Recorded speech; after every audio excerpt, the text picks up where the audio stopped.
Hello students, welcome back to my channel unfolding literature. আজকের এই ভিডিওতে ডিসকাস করব ক্লাস 11-এর সেকেন্ড সেমিস্টারের একটি গল্প, দ্য গার্ডেন পার্টি, লিখেছেন ক্যাথরিন ম্যান্সফিল্ড। তো গল্পটি শুরু করার আগে ক্যাথরিন ম্যান্সফিল্ড সম্পর্কে আমরা কিছুটা জেনে নিই।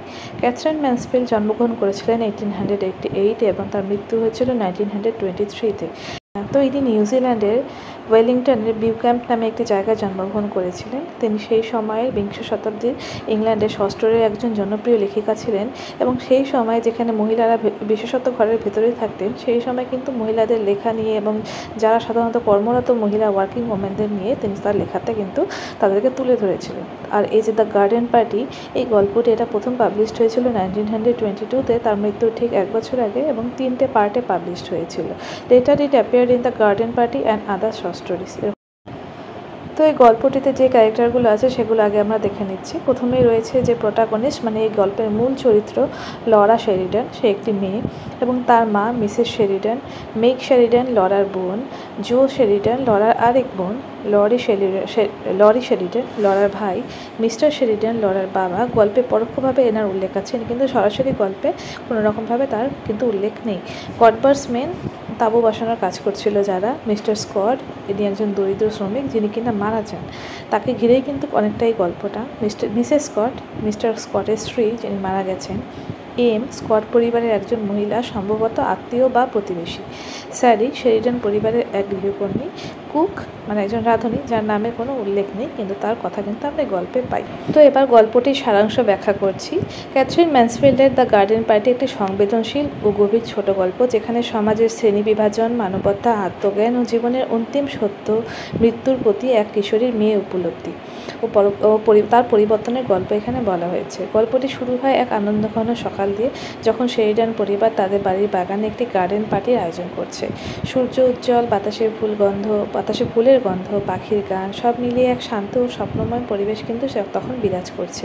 গল্পটি যেভাবে শুরু হয় তাতে মনে হয় এটি কেবল এক সামাজিক অনুষ্ঠানের আয়োজন ও পারিবারিক গল্প হতে চলেছে, কিন্তু ধীরে ধীরে গল্পটির মোড় নেয় এক গভীর মানবিক ও দার্শনিক দিকের দিকে। শেরিডান পরিবারের কনিষ্ঠ মেয়ে লরা গল্পের কেন্দ্রীয় চরিত্র, যাকে একটু আগেই বললাম। সে একজন সংবেদনশীল, কৌতূহলী এবং মানবিক মনের কিশোরী, যাকে গল্পের শুরুতে পার্টির কিছু দায়িত্ব দেওয়া হয়। সে খুব উৎসাহ নিয়ে সব কিছু দেখাশোনা করতে শুরু করে। গডবারের লোকেরা যখন তার তাঁবু বসাতে আসে, তখন সে তাদের সঙ্গে হাসি মুখে কথা বলে, তাদের সঙ্গে মিশে যায়। অন্যদিকে তার মা মিসেস শেরিডান এবং 2 বোন মেগ ও জো এসব শ্রমজীবী মানুষদের প্রতি তেমন আন্তরিক বা সংবেদনশীল নন। তারা সব কিছুতেই উচ্চবিত্ত, ভদ্রলোক সুলভ আচরণ বজায় রাখেন, যেখানে মানবিকতা নয় বরং সামাজিক শোভা মুখ্য। লরা ধীরে ধীরে উপলব্ধি করতে শুরু করে যে শ্রেণীভেদ কতটা গভীরভাবে সমাজে গেঁথে গেছে। সে নিজে কর্মচারীদের সহজভাবে দেখতে চায়, কিন্তু তার পরিবার তাকে সামাজিক নিয়মের বেড়াজালে আটকে রাখতে চায়। এমন সময় হঠাৎ খবর আসে শেরিডানদের বাড়ির খুব কাছেই এক দরিদ্র গলির বাসিন্দা মিস্টার স্কট একটি ঘোড়ার গাড়িতে চাপা পড়ে ঘটনাস্থলেই মারা গেছেন। এই খবর শুনে লরা গভীরভাবে মর্মাহত হয়। সে পার্টির প্রস্তুতির মাঝেও মনে প্রাণে অনুভব করে এই অবস্থায় আনন্দঘন পার্টি আয়োজন করা অনুচিত। সে মাকে বলে পার্টি বাতিল করার কথা। তার যুক্তি খুবই স্পষ্ট। যখন এক গরিব প্রতিবেশী পরিবার শোকের মধ্যে ডুবে আছে, তখন তাদের পাশে আনন্দ উৎসব করা হৃদয়হীনতা। কিন্তু তার মা মিসেস শেরিডান বরং এই চিন্তাকে অতিরিক্ত আবেগ হিসেবে আখ্যা দেন। তিনি বলেন, গরিবদের জীবনে এ ধরনের দুর্ঘটনা তো লেগেই থাকে, সেজন্য ধনীদের জীবন থেমে থাকবেই বা কেন?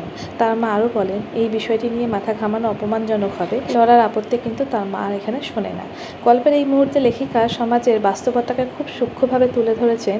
একপাশে আছে উচ্চবিত্ত সমাজ, যারা নিজেদের আনন্দ, শোভা, সামাজিক মর্যাদাকে প্রধান মনে করে। অন্যদিকে দরিদ্র মানুষের জীবন, যার মৃত্যুও যেন মূল্যহীন। পার্টি শুরু হয়, সাজসজ্জা, খাবার, গান, অতিথি সব কিছুই যথারীতি চলে।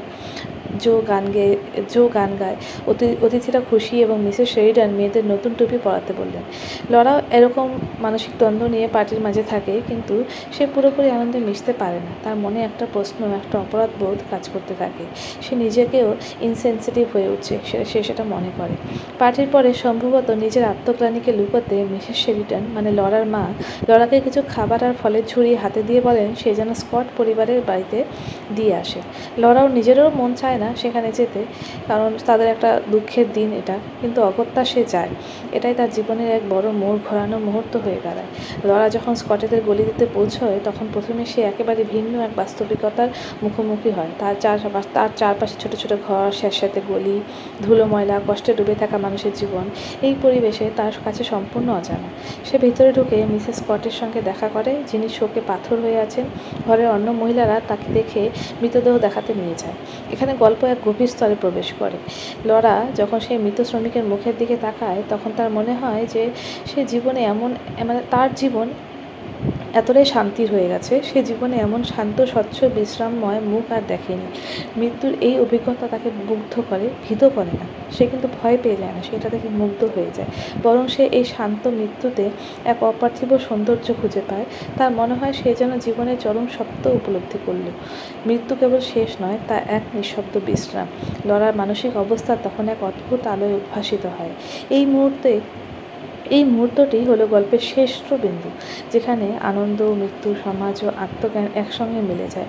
লরা যেন হঠাৎ করেই অনেক বড় হয়ে যায়। তার ভেতরে জন্ম নেয় এমন এক উপলব্ধি যা পার্টির চাকচিক্য, সাজসজ্জা, কৃত্রিম সামাজিকতাকে ছাপিয়ে যায়। সে বুঝতে পারে জীবনে কেবল বাহ্যিক সৌন্দর্য নয়, বরং জীবনের গভীরতা বোঝা সবচেয়ে গুরুত্বপূর্ণ। গল্পের শেষে লরা বাড়ির দিকে ফিরে আসে। তার ভাই লরি তাকে পথে পায় এবং তাকে দেখে কিন্তু সে কেঁদে ওঠে।